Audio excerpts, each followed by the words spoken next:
So hey guys, this boy is Rohit Sonu और आज की इस वीडियो में हम बात करने वाले हैं क्लास 12 का प्यारा सा चैप्टर इलेक्ट्रोस्टैटिक्स का फर्स्ट टॉपिक इलेक्ट्रिक चार्ज। चलिए शुरू करते हैं इलेक्ट्रिक चार्ज।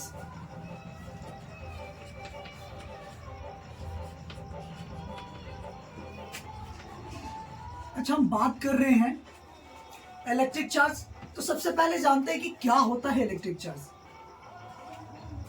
तो electric charge is the property that produce electrical and magnetic effect. Electric charge क्या करता है? तो it is a property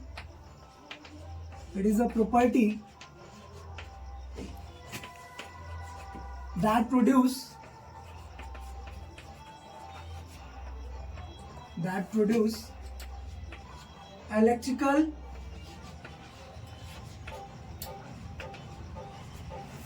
and magnetic effect।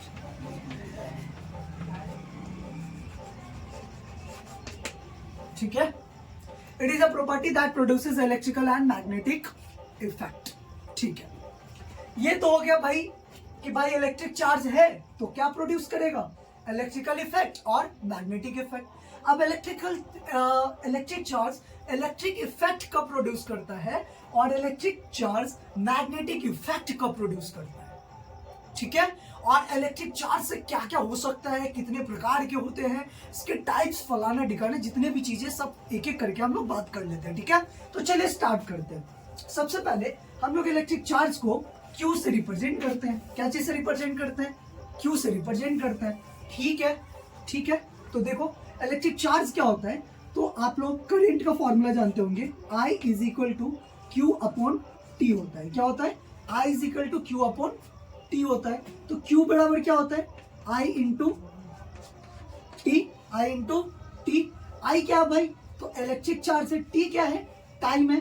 अगर हम इसकी SI यूनिट की बात कर ले तो जो इसकी SI यूनिट होगी वो क्या होगी?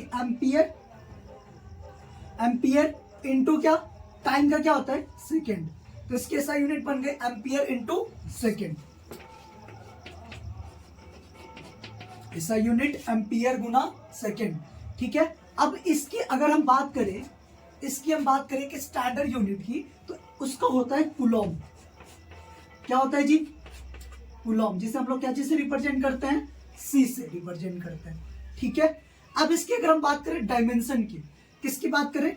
डायमेंशन की। तो भाई डायमेंशन क्या हो जाएगा? तो डायमेंशन हम लोग जानते हैं। डायमेंशन को हम लोग ऐसे बॉक्स में डालते हैं, बड़े से ब्रैकेट के अंदर रिप्रेजेंट करने के लिए। और I और T। अच्छा, तुम लोग बताओ I क्या है? 7 बेस फंडामेंटल क्वांटिटी है। I क्या है? 7 बेस फंडामेंटल क्वांटिटी है। तो I इलेक्ट्रिक करंट का जो डायमेंशन होगा वो क्या होगा? A होगा, कैपिटल A। एम्पियर का कैपिटल A होता है, तो ये क्या बन जाएगा? Capital A। और टाइम का क्या होता है? Capital T। यानी कि इसका जो डायमेंशन बना वो क्या बना? 80 बना। क्या बना? 80। अब इसका एक CGS यूनिट होता है। क्या होता है बच्चा? वो भी देखते हैं CGS यूनिट क्या होता है। CGS unit. ठीक है, तो CGS यूनिट ना स्टैट कूलम होता है। क्या होता है? Stat coulomb. क्या होता है? Stat coulomb. और एक यूनिट होता है ESU। क्या होता है? ESU, electrostatic unit. और एक होता है एब कूलम। क्या होता है? एब कूलम। 3 इसका यूनिट होता है। तो पहला स्टैट कूलम। क्या? Stat coulomb. ठीक है, दूसरा ESU मीन्स इलेक्ट्रोस्टैटिक यूनिट।